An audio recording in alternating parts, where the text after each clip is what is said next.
My sister slept with a guy I was dating and now she's getting married. That's messy. That's not girl code. I, 33 female, have a surface level relationship with my family at best. I wonder why. I was kicked out by my mom at 18 and have been fully independent ever since. Dang. Wow. I've never had a close relationship with my mom, but my sister, 30 female, and I used to be close until one specific event permanently changed that. Oh, I wonder what that was. By the way, this comes from Nerd in Red Lipstick, and if you want to submit your own stories, go to the r/OK Storytime subreddit. I'm Sophia. I'm Riley. And we're here to give good advice goofly, but we don't have all the answers.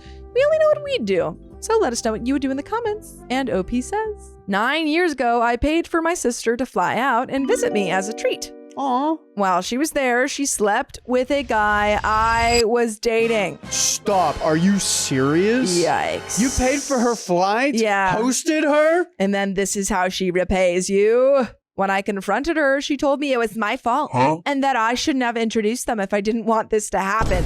What the actual fuck? What? What? Are you... Oh, wow, your sister sucks. She has never apologized, nor have we talked about it again over the last 9 years. You never talked about this again? I mean, like, what do you do at that point? You're like, hey, that wasn't cool. And they're like, yes, it was. You should have known I was going to cheat on your boyfriend. Our relationship never recovered and pretty much ended. We're cordial at family gatherings, but that's it. Oh my gosh, that would make everything so much complicated because the guy proactively chose another slightly different version of you. Is that weird? What? Now she's getting married in October to a youth pastor? Okay, same guy? Did this same guy turn to a youth pastor or a different guy? I don't know. If it is a different person, then we might have to change the title. I plan to attend the wedding, but my mom, who has no idea why my sister and I aren't close, is organizing bridal showers and pre-wedding events and expecting me to show up for all of it. I live about an hour and a half to 2 hours away, and my family has a pattern of always expecting me to make that drive while never meeting me halfway. Ugh. Literally or figuratively. Dang, well, it was pretty surface level. Yeah. I mean, they kicked you out at 18. It doesn't seem like they're the best family. I have 3 things I'm genuinely conflicted about and would love y'all's perspective on. Yay, bullet points! I can give you perspective. Number 1, would I be the a-hole for skipping her bridal shower and pre-wedding events? I'm willing to attend the wedding, but I'm struggling to authentically show up and celebrate someone who has never acknowledged or apologized for how she betrayed and gaslit me. Number 2. Oh yeah, answer number 1. Do we go one by one or get all of them? Yeah, let's go one by one. I'm gonna say not the a-hole, not the a-hole. I agree. I don't think you need to show up for the extra events. I think it's already kind of you to show up for the wedding itself. Number 2, should I tell my mom the full story? My mom blames me for distancing myself from the family and has no idea what actually happened. Part of me wants to finally stop being the one who looks like the problem, but I also worry that telling the truth will either blow things up or result in me being told to forgive and get over it. I'm gonna be for real. Sounds like your sister's the golden child. Yeah. I mean, I honestly feel like you could tell your mom the truth about, why you don't want to go there. Seems like you already have a really complicated relationship with your mom anyway, so I don't know if there's anything to lose there. You can also tell hurricanes to stop being a hurricane. Yeah, we could try that. They're not until it runs its course, so that's kind of how it feels with this family. Yeah. 3, should I try to have a direct conversation with my sister before the wedding? The only reason I'd want to mend things at all is to make it easier to have a relationship with her 8-year-old son, my nephew. I'm exhausted from being expected to show up for people. Well, do you think that the 8-year-old son is ex-boyfriend's? Yes, we thought the exact same thing at the same time. Yes. That is such a minor detail. What the F? Why did we not specify whose child this is? Oh my God. Oh yeah, by the way, I have a nephew who's 8. Because I don't think it's youth pastors. Oh, by the way, I got a nephew that's 8 with when she cheated on my boyfriend 9 years ago. Yeah, by the way. Didn't specify that. I know that little kid probably looks like your ex. I'm exhausted from being expected to show up for people who have never shown up for me. And I don't know what I actually owe her at this point. Nothing. And we do have an edit. Oh my gosh. It clears up that question. Stop it. To clear up some confusion, my sister was already pregnant when she hooked up with my ex during her visit. So he fertilized it even more? Yeah, it's just super baby. But no one knew because she had kept the pregnancy a secret from everyone. My ex is not my nephew's father, nor is he her fiance, the youth pastor she's marrying later this year. Those are 3 completely different people. The identity of my nephew's biological father is unknown, but it's definitely not my ex. We got comments, folks, but here's my thing. A lot more of the story. Oh my gosh. Here's my thing. What's your thing? OP, you have the right to talk to your sister. If this sister comes out with you with manipulative things or whatever, then the youth pastor's not doing his job. Yeah. This is hopefully what happened. She saw the way she was living, was sick of it, turned herself around, decided to be a better person. And the youth pastor was a part of that maybe. And now she's like, you know what? I'm sorry for everything that you did, that happened to me. The sister should be apologizing to you. That's what it is. She should be. Or at least be kind to you. Mm-hmm. If she's not, then that guy's not a youth pastor. He shouldn't be a youth pastor. Hot take. I don't think he knows. I think OP has already said the family doesn't know. I don't think anyone knows. And there's a lot more left? Oh. Yeah. Oh, no. Do you maybe think she calls off the wedding, or the youth pastor calls off the wedding? I think there's a chance. OP might blow up a relationship. I think that's why she's like, I don't know if I should say something. And do you think OP might have some vengefulness in her heart? I don't know. There might be a hint. It's been a long time. There might be a hint. But it's been a long time. Comments. My dog's name is Chewy. I know that talking to your sister would be a popular choice, so hopefully she's grown up in the past 9 years, because her reaction to your pain 9 years ago would be an indicator of how she would view a new conversation regarding it, if that makes any sense. She seems rather selfish and shallow. I would definitely tell your mom, though. I would have told your mom right away. I don't know why you held back. I would go to the wedding, but I wouldn't go to any pre-wedding activities. OP says, honestly, my mom and I have never been close, so going to her wasn't really an option I felt comfortable with at the time. Right after my sister's visit, she ended up going through a lot of unrelated drama that shifted the family's focus. So at the time, I didn't feel like it was the right moment. Looking back, I probably should have said something sooner, but I was young and trying to keep the peace. I wonder what the sister was going through. Was it shifting the focus because of her activities, or because she was making everyone else look like the problem? I don't know. I would like to know that. Well, she was pregnant. Yeah. She said she ended up going through a lot of unrelated drama. Like she had a child. I see now. Okay. Javel says, not the a-hole. I'm so happy this isn't a post about revenge. I agree with other commenters who say to talk to your sister. Tell her that you're happy for her, but since you're no longer close, don't feel comfortable attending all the pre-wedding events. Maybe she'll gaslight you, or maybe she will apologize. Make your decision based on that. And Opie says, thanks for the advice. I've matured a lot as a person and really don't wish my sister ill will, even if we don't have a relationship. That ad says, are you buying a wedding gift? OP says, everything that I buy my sister as a gift, it's usually for my nephew, such as gift cards to buy him things he needs. Telling her about contributions to a custodial brokerage account that I'll control until he's 21. I'll probably do something along those lines for a wedding. My attitude is very much, my gift is my presents, and anything additional is for my nephew, if that makes sense. Yeah. It does. Get him V-Bucks for Fortnite. Yeah, he needs that. Everyone's like, wait, I'm sorry, your sister got you V-Bucks? She's like, no, yes, but... Budget Pepper. Kids need that. They need it. They need it. My brothers ask me for it all the time. That's really funny. I know. Give me $20 and I'll get you V-Bucks. It's like, why not get 900 V-Bucks when they should actually get maybe 2,200? Because I'm skimping them. I made profit. Budget Pepper says all 3, but also setting clear boundaries with the mother who kicked her out of the house and insists on OP complying with family duties. OP says, I've established many more boundaries with my mom now than I have historically, but it's still a work in progress for sure. Probably need more, especially when it comes to my mom's opinions about my relationship with my sister. Dipped in Misk says, tell mom. Not like she'll care. She's probably the golden child, hence the behavior. OP says, the dynamic is nuanced. My little brother, 21 male, is the true golden child, being the baby. And my sister was honestly never held accountable for much, while I've always been the black sheep. My sister also became a born-again Catholic when she got pregnant, which conveniently made her the good, pious, dependable one, and she's leaned into that ever since. Interesting. So she went a weary way, came back, changed her life around, called it. Yeah. So the bias is definitely real, and we've got an update. So good for her for changing her life around. Did she, though? Or did she just say, I changed my life around? Because she hasn't apologized to OP at all. Yeah, that is kind of a rite of passage for changing her life around. Yeah. Maybe since OP didn't talk to the mom about it, the sister forgot about it. She's like, oh, that old thing? I didn't know you were still mad about that. Yeah, that's kind of my take on it. Yeah. Oh, the guy you were dating? You didn't really like him. Yeah, but you introduced me to him. I thought you wanted me to date him. What, I was supposed to just not do him? Update 3 months later. Oh, so the wedding's probably happened. Probably. I love that you have a close relationship with your nephew. That's really sweet. That is sweet, despite everything. My mom ended up sensing that something was off and kept pushing for an answer about why I was acting withdrawn and unenthusiastic about my sister's pre-wedding events. Dude. So I finally had a conversation with her. Stop it.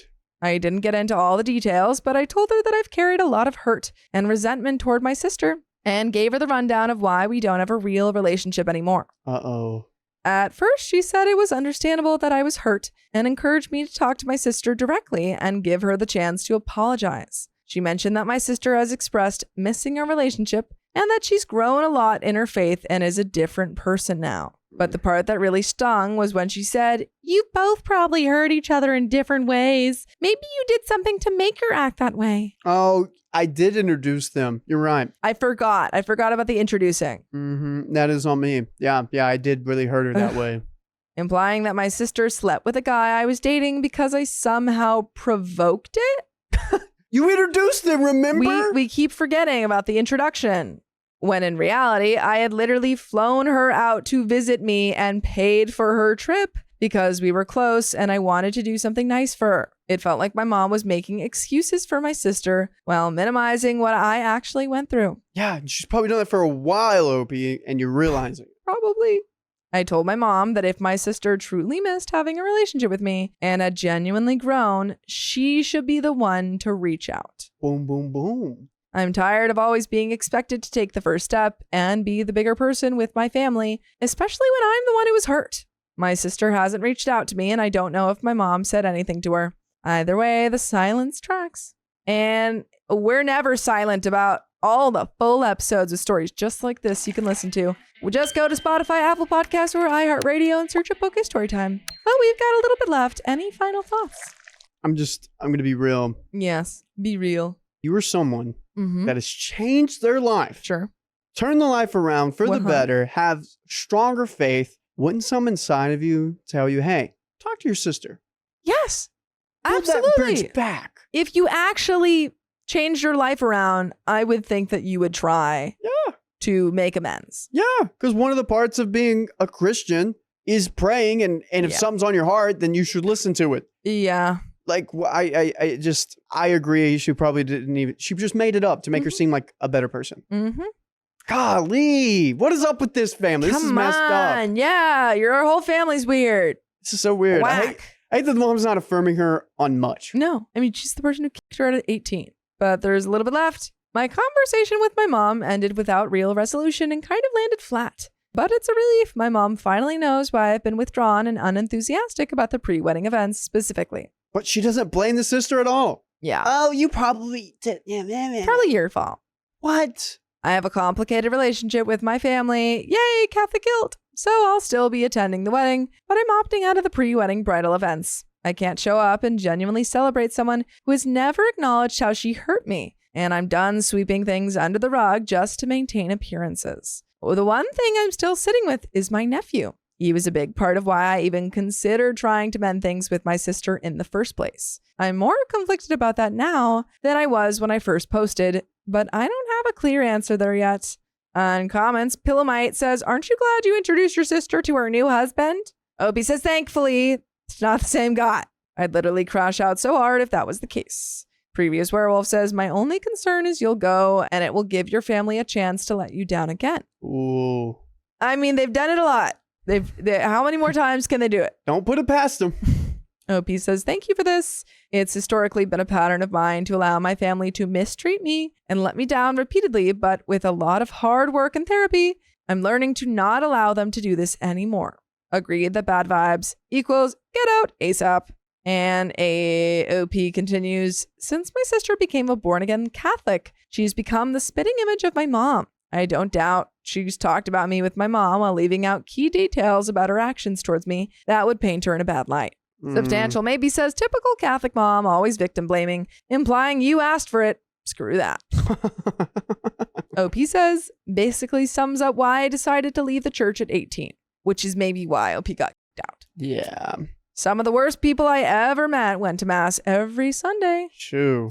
War Dog says, bet your mom also cheated on her spouse, or your father cheated on her and she forgave him. OP says, my dad was actually the only person in my family who loved me and never judged me. Dang. He passed a few years ago, but what a truly amazing man. My mom, on the other hand, Babzarella, says, has she been the golden child for your entire life, or is it a new thing? OP says, my brother is actually the golden child, due to being the youngest and the only boy in a Chinese-American family. My sister is the number 2 golden child because she's been more subservient and plays the role of the perfect Catholic woman. Does she, though? Every Sunday. She just got to put a little mask on every Sunday. Mask for mass. I've always been independent, outspoken, and knew at an early age that the life I wanted to live was the antithesis of what was expected of me from both my Chinese family and my Catholic family. And that's the end of that story. But OP, I think you've got a good head on your shoulders. I think you know the level of boundaries you want to put up. Mm-hmm. Yeah. Don't introduce anyone new to any of your family members. No, that would be a bad idea. Yes, even your mom. She's single now. Damn. Sorry about your father's loss. Me too. But that's the end of that story, and we got another one coming right up. My daughter is angry that I don't consider her pets as my grandchildren. What? I, 61 female, have 3 wonderful children. A son, Michael, 35, and 2 daughters, Anna, 31, and Marnie, 28. I thought all these kids would be way younger. I think it's gonna be like, this is my fur baby. You don't see my fur baby as your grandchild? I thought they'd all be like teenagers. It's like, Mom, this is your grandchild. It's your child. All 3 are married to lovely people, and Michael and Anna both have children. I adore my grandchildren, but I want to make it clear that I never expected my children to give me grandchildren. By the way, this comes from Not a Dog Nana, and if you want to submit your own stories, you know where to go. I'm Riley. I'm Sophia. Sophia and I are going to be goofy. If you'd like to comment down below, please do. We don't really know that much. Opie says, I respect each of them and how they choose to live their lives because it's their lives. I realize this might come off as overly defensive, but I had a mother who felt entitled to influence over certain decisions in my life, such as picking the husband I am now divorced from. Ooh.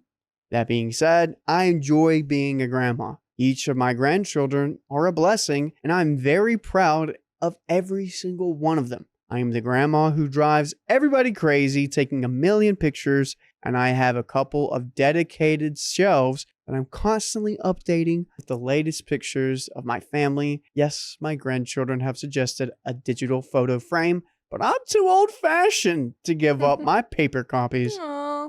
Now to the issue. Oh no.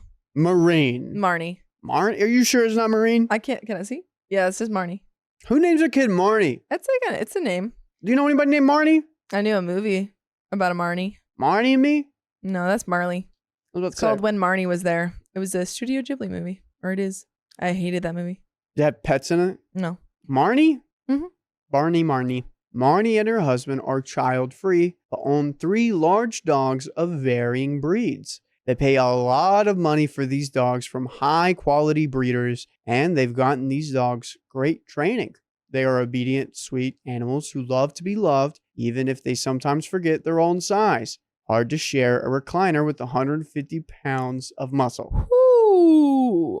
I do love these dogs, and I'm happy to have them over whenever Marnie and her husband come for a visit. Last week, I got a call from Marnie in tears that honestly came as a bit of a shock. Now, I've mentioned the shelves of pictures I have. Apparently, at their most recent visit, Marnie's husband scrutinized the photos and realized that while each family has their own shelf, the grandkids get a separate shelf and none of the dog photos were on that shelf. OP, you're the a-hole. I'm going to just say it. There are 3 dogs, 150 pounds, well-trained, well-behaved. So much cooler than those kids. What can those kids do? Come on. No, Marnie is weird for this. Nope.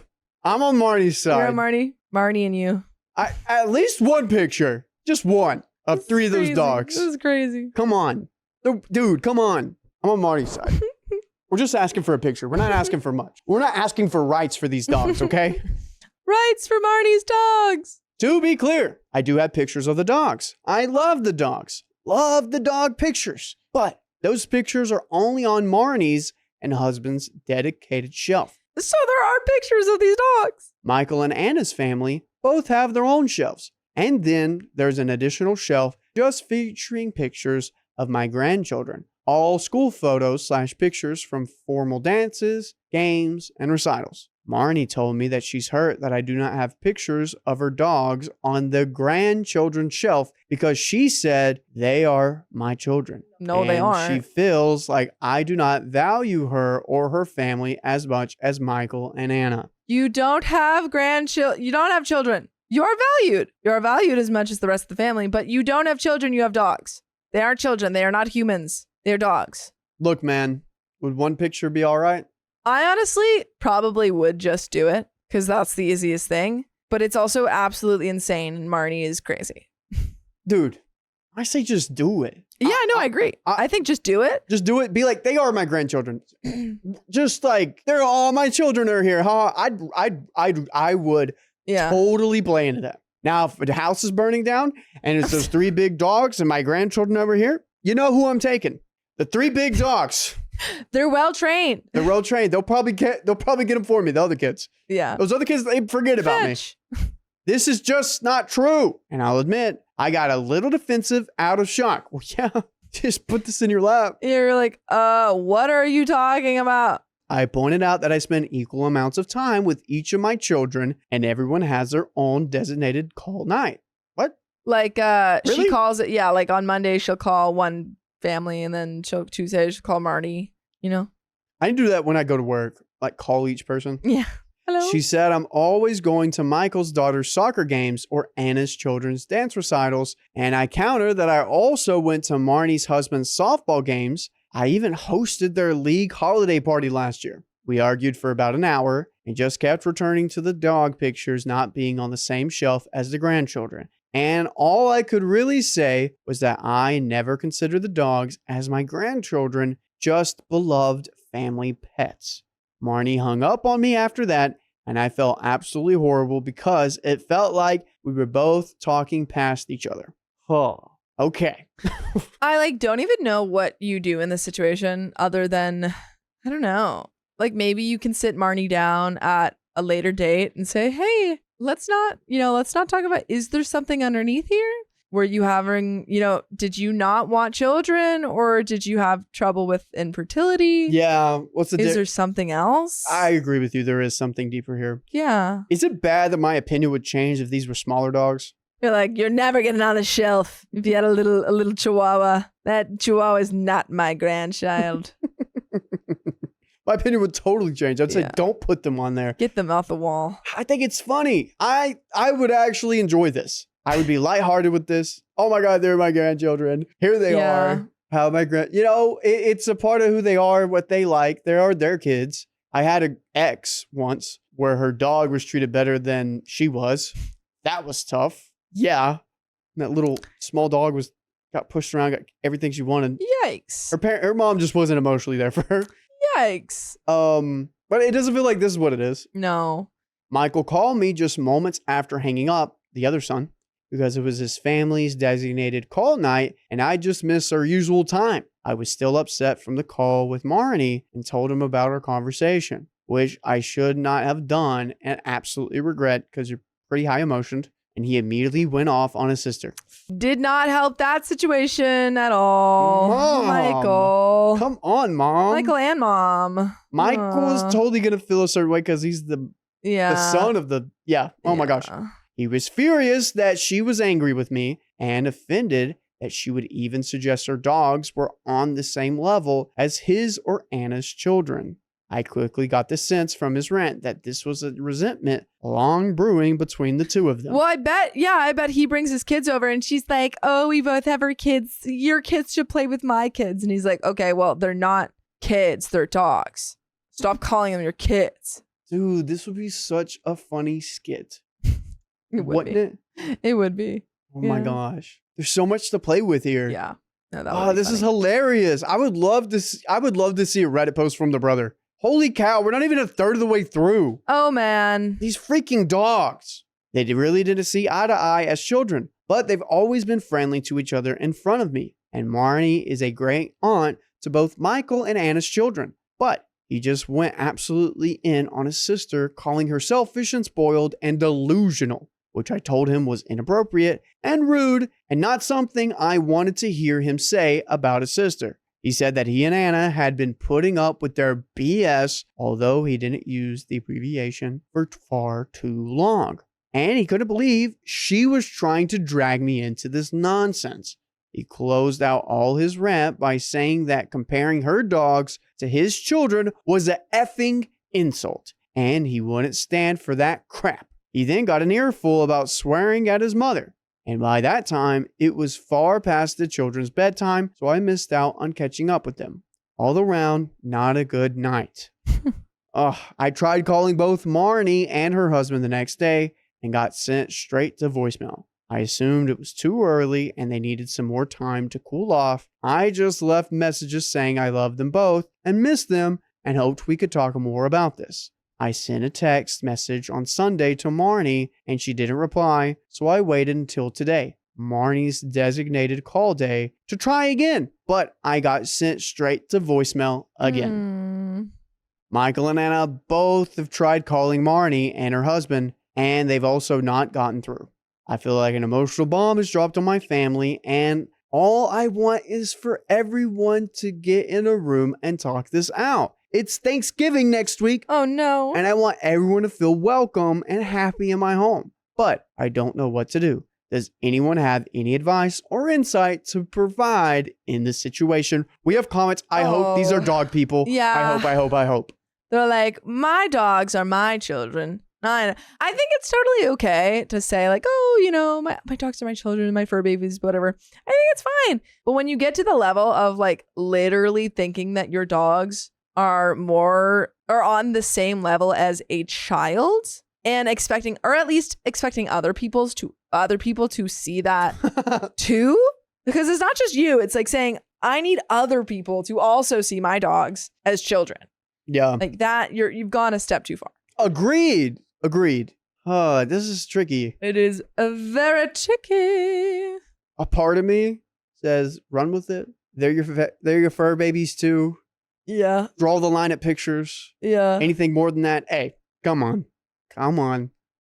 Dude, as a grandparent though, Yeah. I would run with this so hard.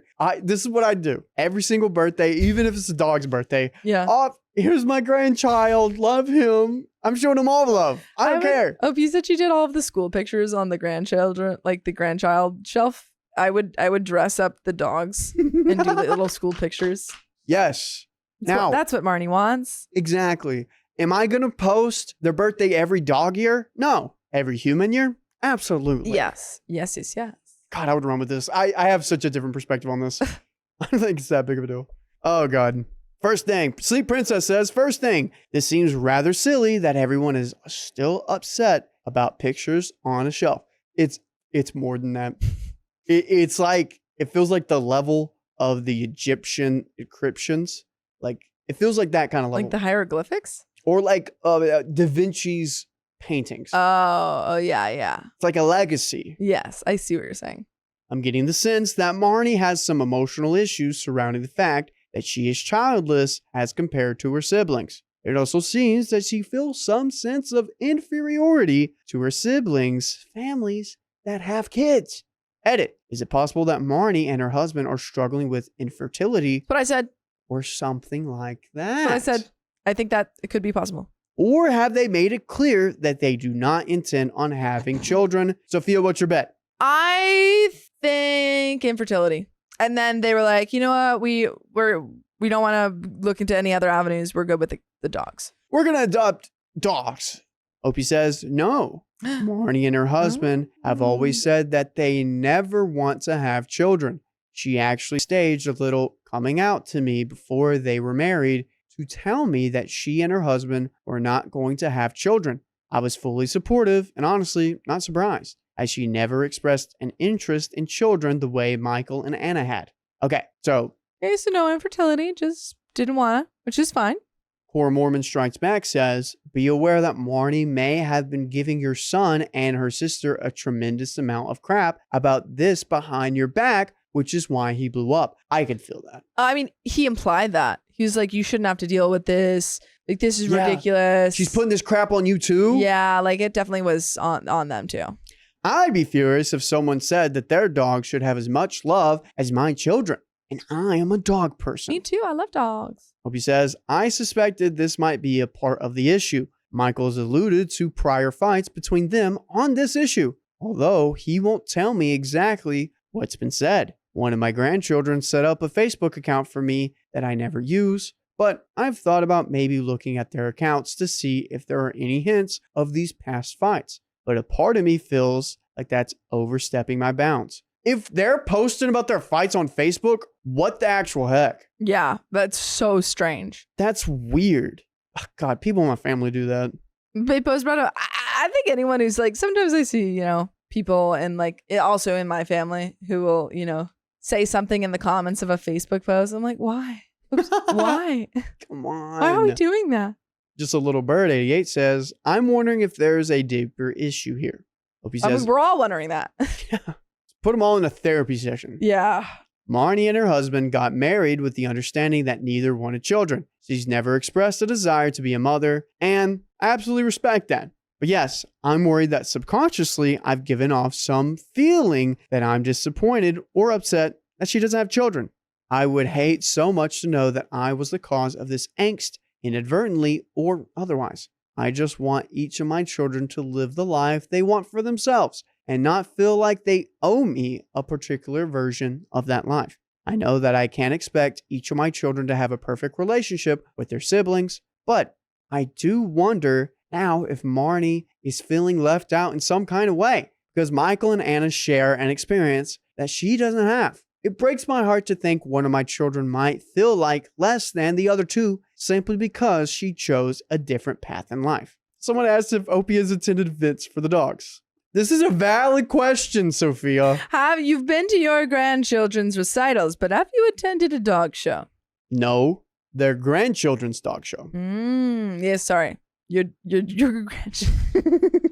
Come on. Sorry. Are you even listening to this? I'm sorry. Do you hate Marnie? No. Opie says, I've actually gone to events for the dogs too. Okay. Then what is Marnie even talking about? Come on. About 2 years ago, the oldest dog was entered into a local shed pulling competition, and I attended the race. I knew it. Pulling? Yeah. So they see how strong the dogs are, and they put like weights on the shed. And they a pull sled it. or a shed? Sled. Yeah. I was like, they're pulling a shed? I mean, if they put it on wheels, they might do that too. Crazy. I've also gone to the dog park with all of them and attended a couple of obedience school graduations. They give the dogs a little graduation cap, and it's adorable. Aww. We have an update. Yeah, so OP has shown up for the dogs. She just doesn't consider them her grandchildren. If you've gone that far, okay. Yeah. I am on Marnie's side here. I hate to say it. You're on Marnie's side? Yeah. If it's the fact that one, I don't have children, two, I kind of feel a little bad about it. But with myself and my adulthood, I don't know how to express that. Yeah. You've shown up for the dogs for their events. You've taken pictures of the dogs. Marnie treats them like their kids. Just put them on the grandchild shelf. All right? That's how I feel. I feel differently, but I do think that had Marnie not acted like this, I would have, if she had just come and said like, hey, like, do you mind doing this? I'd have been like, yeah, sure. Well, I understand Marnie is a grown woman and she probably should have voiced her emotions. Yeah. Very differently, but as the mom of this child, you got to read through the lines there. You got to read in between the lines and see what she's trying to say. See that she's struggling with this subconsciously and meet her where she's at. Takes a lot of sight to see into that. Fuck. That's good. Thanks. Holy cow. Thanks. I'm about to steal that. Just take it.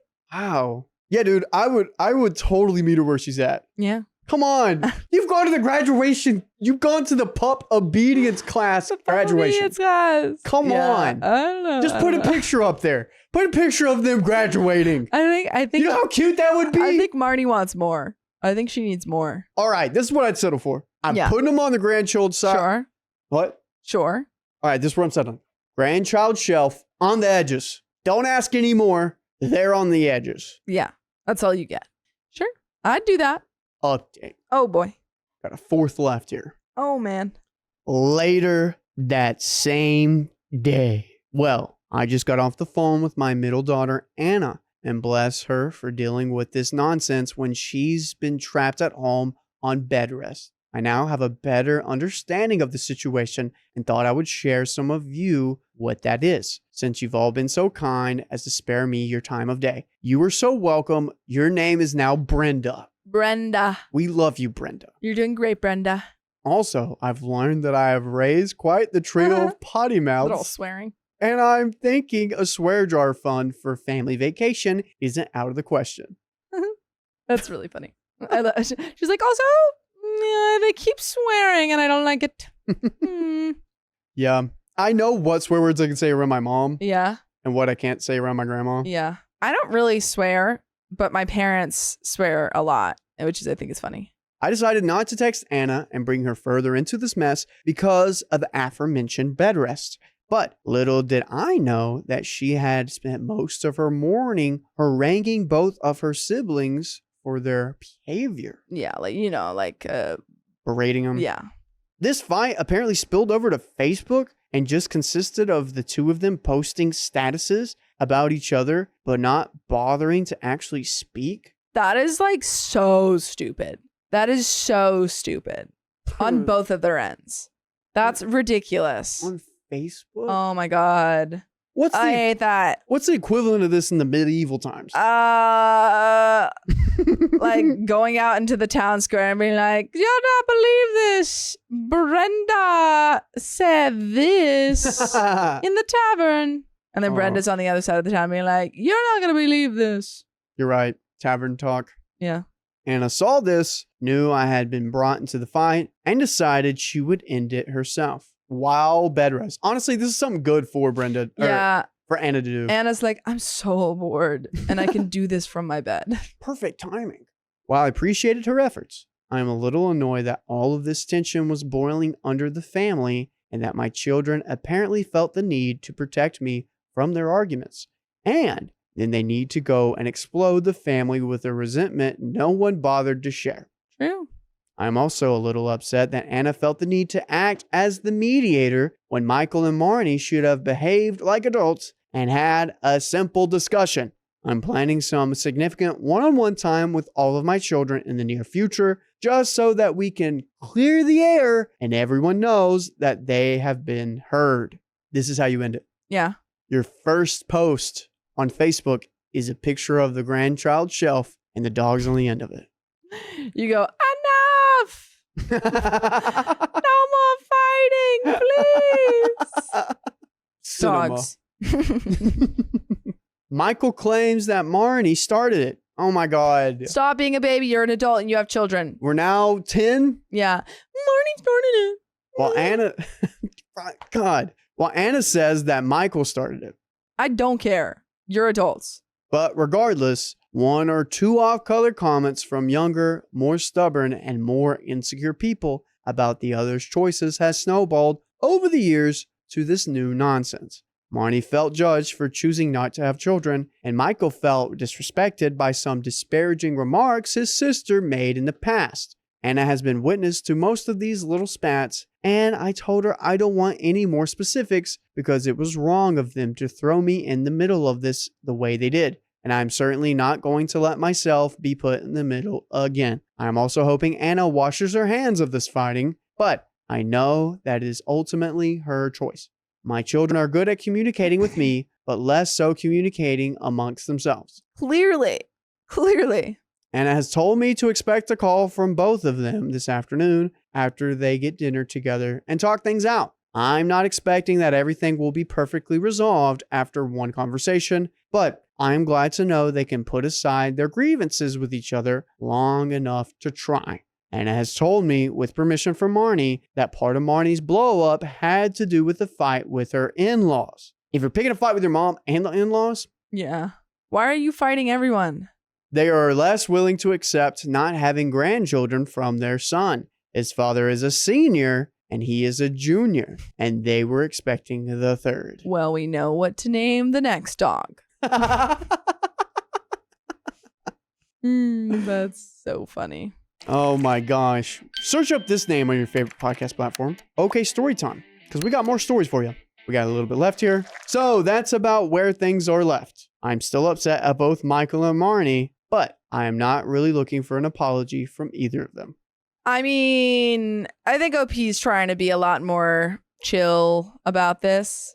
So that makes sense. And I think probably let the tensions cool Honestly, dude. first. And then maybe we can work through this. I just want both of them to know that they are loved and respected. I'm sorry if this is all a bit rambling. It is. As Anna had a lot to say. I'm thinking of suggesting the four of us attend a family therapy session after Thanksgiving just to get everyone on the same page. I was joking about that. I can't believe you're actually Get the dogs in there. That's it. You could do a little training school with everyone. Yep. See who's more well behaved. Yeah, but the dogs or the kids. But the kids don't know how to jump through hoops. But the kids don't know how to sit quietly. But the kids can't speak on command. Kids know. Oh God. I would also like to say thank you to everyone who commented, and there are so many more, but a special thanks to those who offer their perspectives as child-free, like Marnie. I feel like I have a better idea of some thoughts and feelings she might be having, whether she realizes it or not, and how we can keep improving our relationship. And there we go. Dude, good mom here. Sorry. Not many moms go to Reddit for their complicated children's issues. I mean, and OP was, not... She was the one who was trying to be the most level-headed, so I appreciate that. Yeah, that's awesome. Dude, OP, good job. We love it. Are you going to do it? We still don't know if she's going to put the dogs on there. We haven't heard anything about that. I don't think so. Don't know if that's happening. I would love to see what this therapy session looks like, too. You started it. No, I didn't. She did. She's touching me. Stop touching me. Is Anna going to have to be there, too? Yeah, and it's just like... Bummer, but it seems like it's going in a good direction. I hope so, bro. That is ridiculous. Yeah. God, I wouldn't even think this is that big of a deal. I would just do it. Yeah, I think it just blew up into something much bigger. But that's the end of that story and the end of this video. So if you love us, make sure to subscribe. We love you. And see you tomorrow. Hey, don't leave yet. We've got some stories that we think you'll enjoy, so stay tuned for the next one. My mother-in-law demands a financial compromise over a problem she created. We love when the problems demand we deal with more problems. Oh, ain't that the truth? Backstory. 5 years ago, my mother-in-law retired, sold her house, and moved to Arizona to be closer to my husband and I, and to be done with harsh winters. In our opinion, she did this prematurely. Yeah. By the way, this comes from Irrelevant. And if you want to submit your own stories, go to the r/OKStorytime subreddit. You already know. So she spent her first year in Arizona living in a small, not great apartment, as that was all that was in her budget. She also hasn't worked since, not even part-time, despite her financial advisor telling her that she should have a job. 4 years ago, my husband was able to buy her a home in a 55-plus community, and the community she's in, she chose for several reasons, including being large, dog-friendly, and we got her into this home with the understanding that this was going to be her forever home. My husband and I own the home, and we see this as our investment into her future care. When she gets to a point where she cannot live on her own, we have this home to sell to fund assisted living. We've made upgrades to the property roof and AC, and mother-in-law put her own money into changing the floors, kitchen, cabinets, counters, etc. Okay. 3 years ago, she bought a golden retriever puppy. Cute. We both strongly advised against this for several reasons. Get a rescue, including that we didn't think that she should get a dog that would grow to be bigger than she can handle. She got the puppy anyway, now a 75-plus pound goofball that really isn't super loyal to her. Dang. Yeah. That's rough, man. I mean, like, if you don't train the dog, dog's gonna be hard to wrangle. Yep, absolutely. A fine dog, but I wouldn't say it's the dog,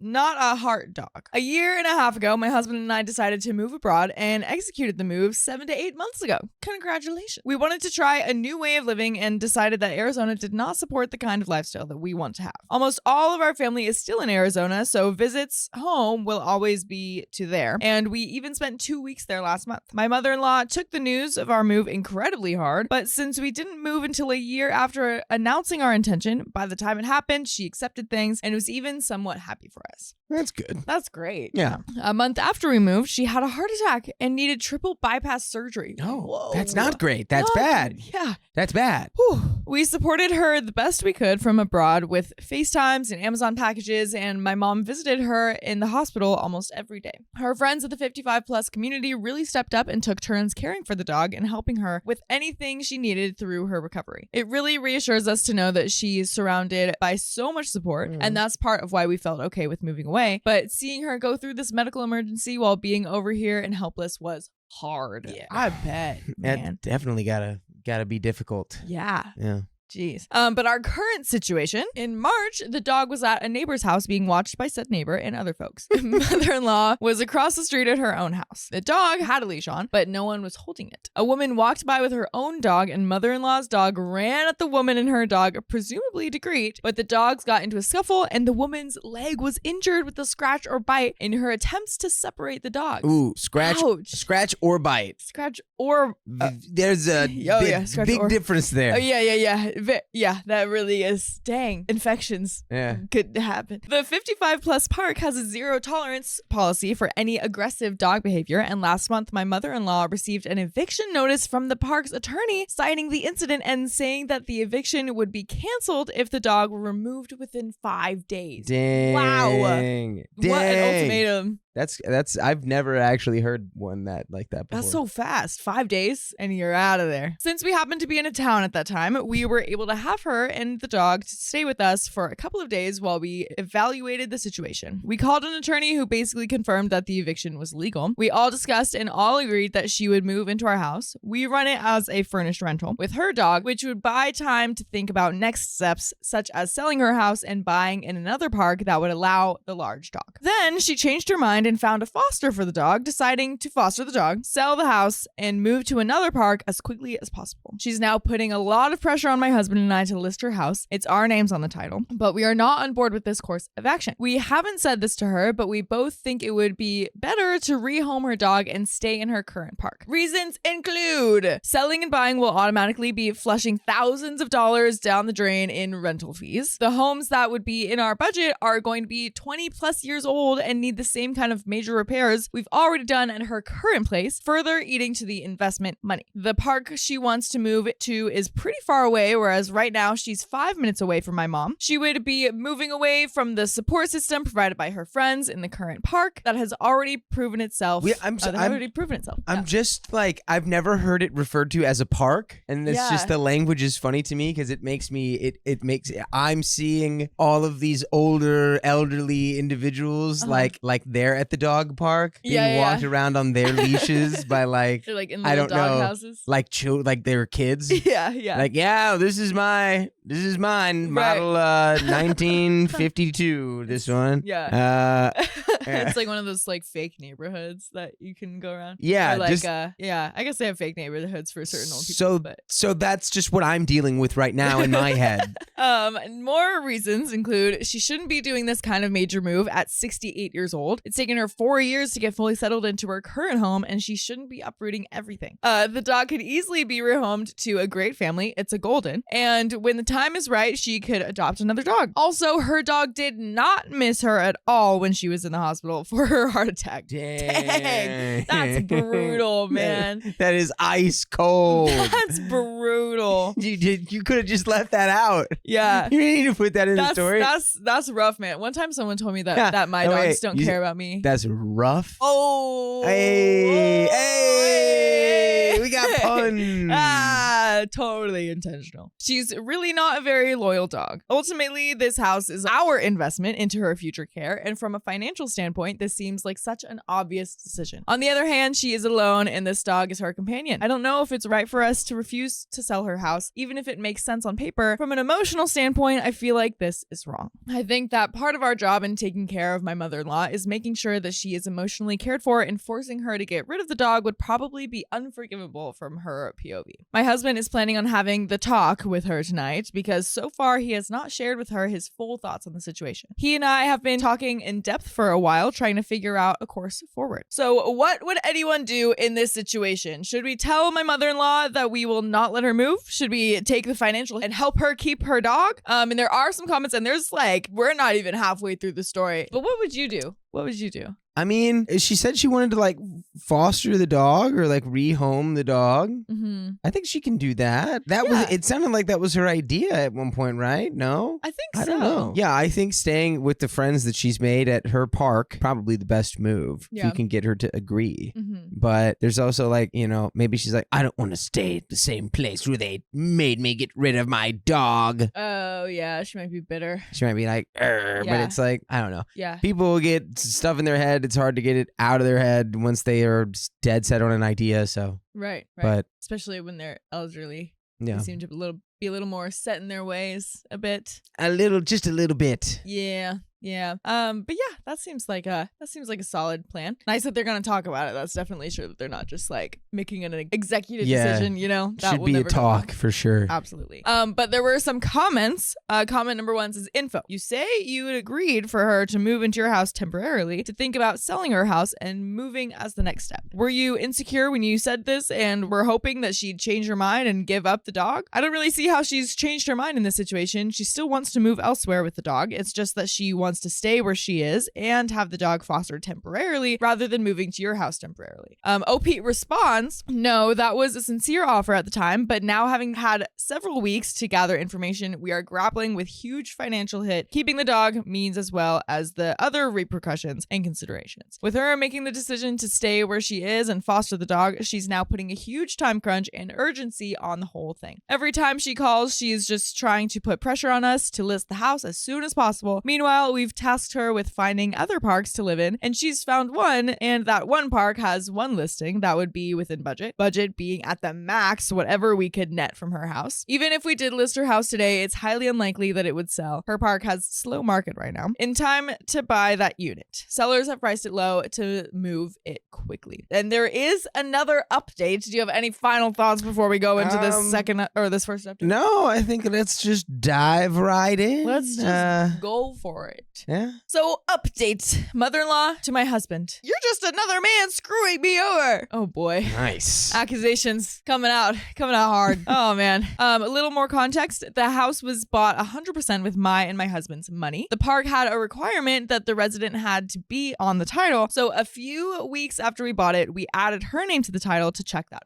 A year or two later, we removed her name from the title because A, it's not her asset, and B, we anticipated a situation much like this might happen. Good foresight, turns out. She's currently out of state visiting a friend, plus there is a 9-hour time difference from our country, so our evenings are her mornings. She was supposed to fly home on Friday and had commitments to handle for us over the weekend. On Thursday morning, we woke up to a text from her that she was wanting to extend her trip and that it was fine except for her commitment to us, checking out tenants and checking in new tenants. We pay her to manage our property until our house sells in a couple months. I sent her a polite but firm response that extending her trip sounded nice, but less than 2 days' notice was not appreciated, and to please get me up to speed on her conversations with the current tenants so that I could handle the situation. At the same time, we needed to have the conversation with her about unlisting her house. Her text had said that she'd call us when she woke up, so I told her, please don't do that, as we'll be working and that we would call her. By the time we finished up work on Thursday, we had heard nothing back from mother-in-law. Husband and I both tried to call her a few times throughout the evening, and we figured that she somehow took offense to my text and was being pouty. So, being unable to communicate with her first before taking the house off of the market, my husband reached out to the listing agent and asking for removal. The listing agent said that she would take down the sign and flyers, but that the house would stay on the market until the contract expires. Husband responded asking what it would take to dissolve the contract. She said we could talk about paying her a fee. The agent didn't respond. The next morning, we woke up to a text to my husband from my mother-in-law. The agent had texted her and told her that we wanted to take the house off the market. To be clear, my mother-in-law's name is not on the contract. The agent's professional relationship is with us, and my mother-in-law is a tenant in our house. It was wholly inappropriate for the agent to reach out to my mother-in-law in this way, and I will be contacting her broker to explain. Boo.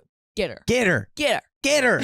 So, mother-in-law texted my husband saying that she was confused, hurt, angry, and mostly very disappointed in the text messages. Hitting you with the disappointment. Hitting her with the disappointment. I'm not angry. I'm just disappointed. Disappointed. She's using all the weapons in her arsenal. In her vast arsenal. Arsenal. Okay, thank you. I was blanking on that word. Since she had been ignoring us, the only text messages were the one I sent in response to her extending her trip and the text from the agent. She asked, "What will it take for you to buy me out of my portion of my home so I can move on with my life that I choose to live?" My husband responded that he had tried to have a conversation and that he's not telling her how to live. He's saying that there are conditions to her spending his money, which she hasn't met, and that they need to discuss. He asked to schedule a call. She called him Friday afternoon, Friday morning, her time. She confirmed that she was extending her trip by a week, and my husband said, "That's great." She asked if he's taking her house off the market. He said yes. She asked why. And he said, you know why. We've talked about this. She didn't respond and pivoted to say that she is moving no matter what and wants to be bought out of the house. So she's going to do what they want, which is move out of the house. But she's like, you gotta pay me first. She's like holding herself hostage. Yeah. It's a really like backwards situation. And it's like, well, technically it is their house. Like they spent all the money for it. Yeah. Right? Yeah. From what I'm aware of. Absolutely. So I guess she's just forgetting that she didn't buy the house. She's just being a difficult person. Yes. Yes, it seems. My husband said fine and that he would reimburse her for the flooring and kitchen cabinets that she installed. She did pay for those. Okay. I forgot. I guess so. She had originally wanted us to pay for those and we declined as the house's original floors and cabinets were fine. She said that her investment was worth $60,000. It's not. Those are some expensive cabinets. Yeah, for real. Oh my gosh. He said, sure, show me the receipts and I'll make you whole on it. From there, she started spiraling, got mad that her name was taken off the title, said that she wanted a return on her investment and that she wanted $40,000, said that she could rip out the cabinets, said it was her house, threatened legal action, said that this isn't how you do business, especially with family, and said this isn't how you treat family. Wow. Oh, she's really trying everything. She had a mouthful there. Oh my goodness gracious. To that, my husband said, what isn't how you treat family? Buying them a house to live in for free? I'm so proud of him for that one. Dang, yeah, that's a great thing to do for your family. Yeah, be like, oh, so I shouldn't have bought you this free house. Yeah, my bad. That caught her off guard. Yeah, that's great. But she said this isn't how to treat your mother who raised you for 20 years. At 14, he went to live with his dad full time. And at 19, he went into the military. So he was very confused at the 20 years thing. She said she wants to be paid back for her improvements to the property. And so with the spiral, it continued. Finally, she told him, you're just another man screwing me over. And she hung up the phone. Wow, there's still more to this, but this woman is hurt. She is hurt. Yeah, I mean, it sounds like she's been screwed over by a lot of men in the past. I guess so. Sounds like she is sensitive to that. Yep. It is fair to be like, well, I did spend money on parts of the house, but then also, like, don't tell them just a fake made-up number that's not real. Yeah, that's like so much money. Yeah, like tell them the actual house. Also, they're selling this house to get you another house, essentially, right? Like, yeah, exactly. They're selling this place to put you in the next place you want to be. Right. So, like, beggars can't be choosers. You know? Yeah. And if the cabinets weren't really adding any, like, value to the house, then you don't get anything from it. I watch HGTV. Boom. That's what they say, right? That's what they do say. Take it up with Joanna and the other one. Take it up with the crew. Yeah. So she hung up the phone. For a mother to say that to her son is just what? So gross in so many ways. All I needed to hear to know that I'm not crazy about the relationship dynamic here and her much deeper rooted problems that she's never bothered to resolve throughout her life. I could make a whole other post on that.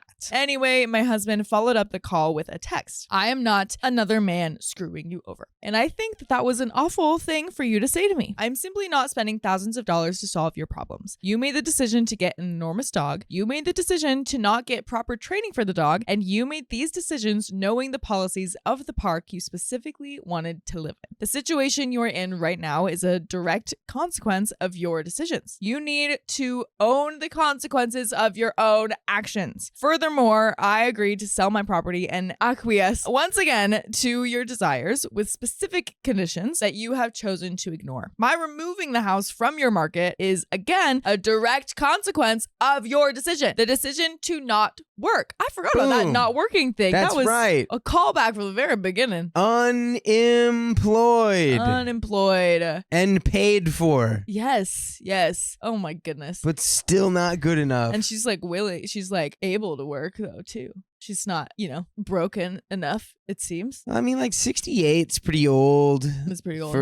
But also, like, there is stuff out there. Yeah.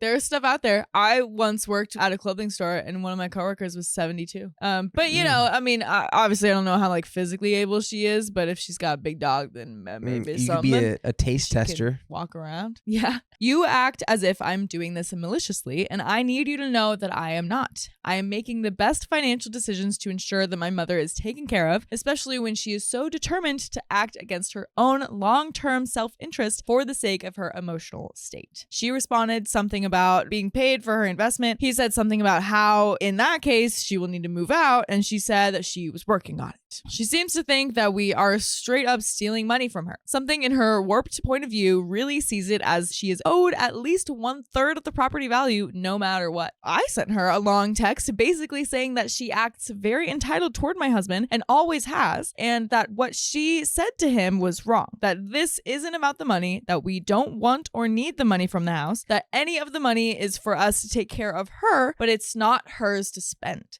That we still plan to take care of her even through all of this, but that she didn't uphold her commitment and that she owes my husband an apology. She responded saying that it is about money, that she is grateful, and that we are rude and disrespectful to her to get a job or else, and that she doesn't need to be taken care of yet. I asked her how she thinks it's fair that she isn't holding up her end of the house selling agreement and why she agreed to the job condition in the first place. That the time to take care of her already came when she needed a place to live, and that she's lost my trust and owes my husband an apology. She also has had a bit of a back and forth texting with my husband, but it's just been some petty little quips. Actually gave me a good chuckle. She sent a pic of the Arizona sunset behind her house and said, "Pretty sunset at your house, XD." Wait, what?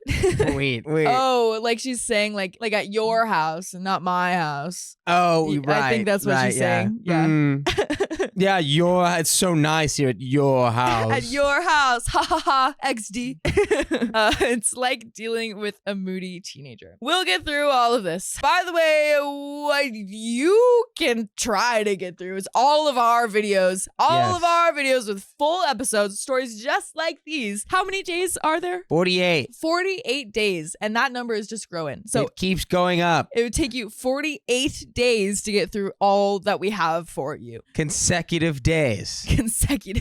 Just go to Spotify. Go to Apple Podcasts. Your favorite podcast app. Search OK Storytime. And we got you. And there is a tiny bit more to the story. Any quick thoughts before we go into it? Sometimes people are difficult. Yep. That is, yeah. But we still love them. Still love them begrudgingly sometimes. Sometimes. Yeah, I don't know. I just want to see how this ends. I know she loves my husband, and I do have faith that she'll apologize. And like I said to her in my first long text, nothing you say or do in your hurt and anger will change the fact that we will always be here and ready to provide you with stability. That's a nice thing to add. Yeah. Through all of this, I have so much love and respect for my husband, that he turned out to be such a wonderful person and partner despite his upbringing. He says that we all get to choose who we want to be, but I think even that takes a level of awareness that most people don't have. But anywho, in that case, I love who he chooses to be. Aw, what a sweet little note to end on. That's super cute. Oh, he's so sweet. That's adorable. A little cutie pie type thing to say. Yeah, but wow. Man, I've just the end. Heard so many stories. Like, obviously, I don't think she's like in the place yet where she needs to be like actively taken care of. I mean, she is taken care of, but she doesn't need like a live-in person to take care of her or something like that. Yeah. But I've just heard so many stories of that being so difficult to deal with your parents like that. So it's just hard when they like don't have a job, whoever it is. Yeah. If you're like helping somebody and they don't have any income, Yeah. it's just like, are you trying? Right. And then they're complaining about like things that they. But you are 68. It's complicated. Ah. It's complicated. But anyway, that is the end of that story. Is. My mother-in-law destroyed my $11,000 wedding dress because she wanted to try it on. That's bad. I'm located in Virginia. I purchased a wedding gown that cost me over $11,000. That's also crazy in general. Yeah, that's just You a got lot of money. Then paid substantially more in alterations. Over the weekend, my future mother-in-law decided to attempt to put on my dress and failed horribly. How do you fail so badly that you irrevocably destroy this dress? By the way, this comes from Administrative Main 7, and if you want to submit your own stories, go to r/OKStorytime subreddit. So, long story short, it's beyond repair and completely ruined. What did she do? I'm guessing it just like didn't fit or Yeah, something. but, and like, so she just like ripped it or something. That's crazy. Yeah. I also have reason to believe that she caused deliberate damage to the dress because of certain areas that were torn. My fiance doesn't believe that we're able to take her to court and recoup the money because it's just a dress, and he thinks the cost of the dress doesn't meet some financial threshold to sue her. No, I think it just has to be above $10,000.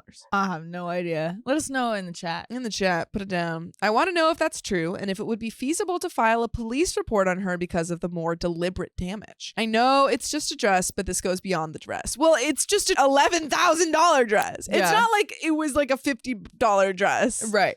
It's an $11,000 dress. Yeah. I'm pretty sure you can go to at least small claims, if not more. Update. Hey, everyone. First of all, thank you for all the sweet comments and support. I'm sorry that I haven't kept everyone in the loop, but the last several weeks have been truly trying, to say the least. First things first, the wedding is off. Whoa.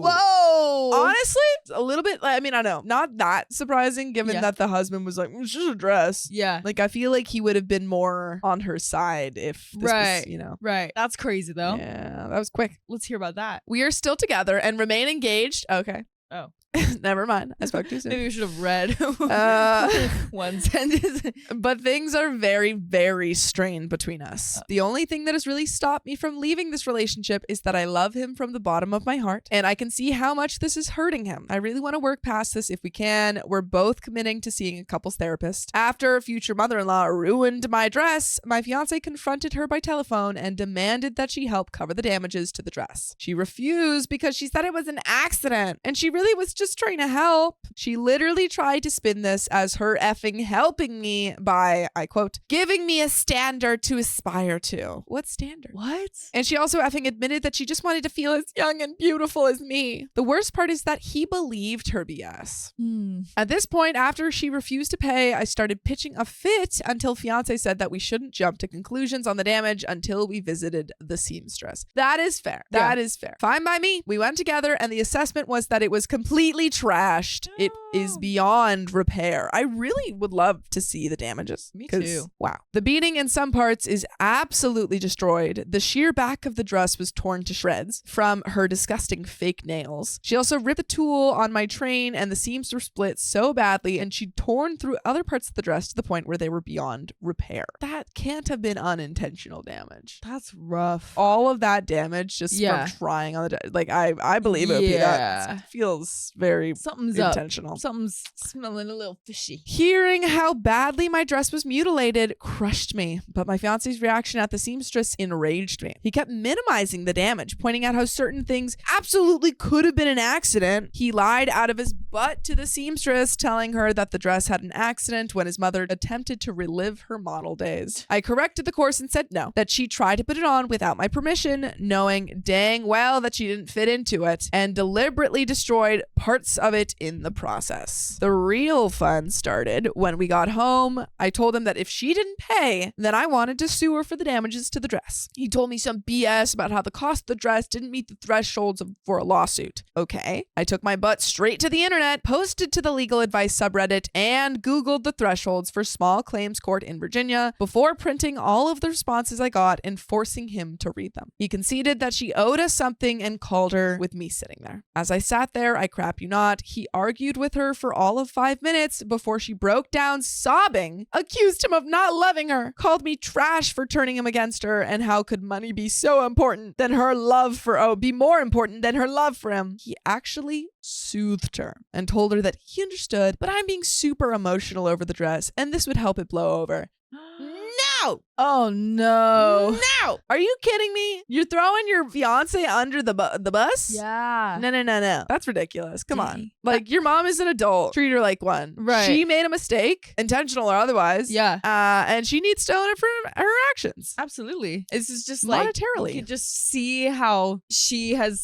just the type of person to never own up to her mistakes and to like always manipulate the situation to give any excuse to not do that. And then he's obviously learned from that as well. He's just blaming it all on someone else. Very true. My goodness. She started babbling and sobbing, and he said that he'd talk to me. After they hung up, he had the nerve to turn to me and say that all he wanted was peace and to please just let him pay for the dress and let this go away. I wonder if he's very wealthy and that's why he doesn't really care about the money. He's just like, I don't know, it's like $11,000. No skin off my back. Totally fine. I lost it. I screamed at him. I cried harder than I probably ever have cried because I honestly felt that he took her side over mine. He's prioritizing her feelings at least. Yeah. I told him that it wasn't about the dress and that if he genuinely believed that this was over an overpriced dress at this point, then we needed to cancel the wedding and he and his mommy could have a nice vacation to Colombia without me. Whoa. That's where we're going. That's where we're right now. Right now. We argued and, like he's been doing, told me that he saw my point. I told him that I didn't want her at the wedding. Shockingly, he agreed. Wow. I feel like he's just saying whatever these people want to hear. Like whatever OP wants to hear and whatever his mom wants to hear. He's like, yeah, sure. Yeah. I mean, if this is someone that just wants to keep the peace no matter what, he's got to have no opinions for himself. I sat next to him the next day when he called her and told her that because of what happened, we couldn't have her at the wedding. I actually felt proud when he hung up on her after she screamed and sobbed about how he couldn't do this. I began to consider that maybe I was wrong about how he refused to stand up to his mother. That is, until I was on our shared iPad. I rarely use the iPad because I'm way happier with my Kindle, but I'll reach for the iPad in the rare event that my Kindle is out of juice and my phone is out of reach. While I was using it, what pops up are messages from future mother-in-law asking about the best way to purchase discounted flights to Colombia. I scrolled through the messages and he had folded the very next day saying that he had disinvited her for my sake, but still wanted her at the wedding. See, exactly what I said. He just tells them what they want to hear. Yeah. But the second someone else asks, like, it's probably just going to be an ongoing back and forth. Oh, yeah. That he'd slowly work on changing my mind, and hopefully on the weekend of the wedding, I'd be feeling forgiving and welcome her, and if not, I could deal with it. Dang. I lost my mother effing mind. I actually packed my bags. He was the one that ended up leaving to stay with his friend while I stayed in the house. The fight wasn't pretty. Oh, no. And that's about where we are right now. We have both committed to couples counseling. You definitely need that. It's a must. I feel played right now, and that's what he was trying to do, play both sides. Yep. He is a people pleaser for sure. Mm-hmm. We both agree that the best thing to do for us is to postpone the wedding until trust is reestablished, deposits be danged, and if anyone asks, I tell them the entire story. Future mother-in-law has decided to come between us in the worst way. Future mother-in-law, for the most part, is fuming and trying to spin this into me being a trashy, greedy harpy that's determined to bring her and her precious baby nothing but misery. She's tried to come to our house several times to collect her baby and his belongings, but I haven't answered the door. Fiance, to his credit, has blocked her on his phone and hasn't told her where he's living right now. He's gone no contact and has agreed to no contact until we begin therapy. Wow. What a switch from inviting her to the wedding again and then going no contact. Yeah. He's really got no opinions for himself. Yeah. For real. No spine on this guy. Mm-mm. He's turned over all of his passwords and the iPad so I can check his messages when I want to. And trust me, I'm checking. I love him. I want to be able to go the distance with him, but while future mother-in-law is in the picture, I just don't think I can. For F's sake, I'm looking through his email accounts and messages for contact from his mother. I can't even begin to explain just how effed up this is. Sorry for the long post. Please wish us luck in therapy. I'm having a hard time keeping my hopes up. This has been the worst month. And there is an update, but do you have any thoughts? That's just rough. It really is those like small things that do like say a lot about who you are, and that could like it feels like at surface level, it feels like a small situation to like have such a dispute in your marriage or soon to be marriage about, but like at the same time, she's really not being listened to. Yeah, you know? At all. I mean, again, he's just flip-flopping. Exactly. Honestly, I feel like if he says he's going no contact now, but how long is that gonna last? Right. Right. But there is another update. Oh boy. I think it definitely is a good idea that they postpone the marriage, though. For sure. Do that until you're really secure in a relationship. Yeah. This has been the cherry to top off a not so fabulous week. To everyone that so bashed my husband, private messaged me to tell me how weak, pathetic I am, tell me I'm stupid. Trust me, you think I don't get how this looks to other people? He isn't getting away with anything. I know seeking help and counseling looks stupid to other people, but it's my relationship. Please respect that. Also, to the vicious people that are reading my posts and then immediately posting them to Facebook/other websites so they can post nasty things and try and figure out my identity, there's a special place in heck for you. If this keeps up, I can't post here anymore. I have too many people that are reaching out to me trying to guess my identity, future mother-in-law's identity, and it's becoming extremely stressful. The only reason I'm posting here is to ask other ladies here for advice on dealing with future mother-in-law that's getting increasingly aggressive. There's several new things to report. One being that my fiance has kept his end of the bargain. He's had no contact with future mother-in-law. Great. Oh. How do I know? I'm religiously checking his accounts, and she's also losing her mind. This week, I've woken up to the following. My Ring app has gone off 4 times, all at odd hours of the night. It's her. I have footage of her shoving notes under my door. Okay. Nasty notes shoved under the door demanding to talk to my fiance, accusing me of driving a wedge between them. And they're also in like magazine cutout letters. Yeah, right. Yeah. It's just like, you have 4 days. Please send my son home. Yeah. Text messages asking me why I'm forbidding contact between my fiance and his mother and how unnatural it is to stop a son from seeing his mom. I'm going to burn in heck and I'm disgraced to womanhood. She's come to my work. When I refused to see her, security escorted her out. When I pulled out of the parking garage, I saw her waiting by the employee entrance. Oh, she's stalking you now. That's terrifying. Fiance and I typically go shopping on Wednesday nights. She knows this because she's gone with us a couple of times. Guess who is waiting for us in the parking lot at 7 p.m. She's full stalking you. Boy. Wow.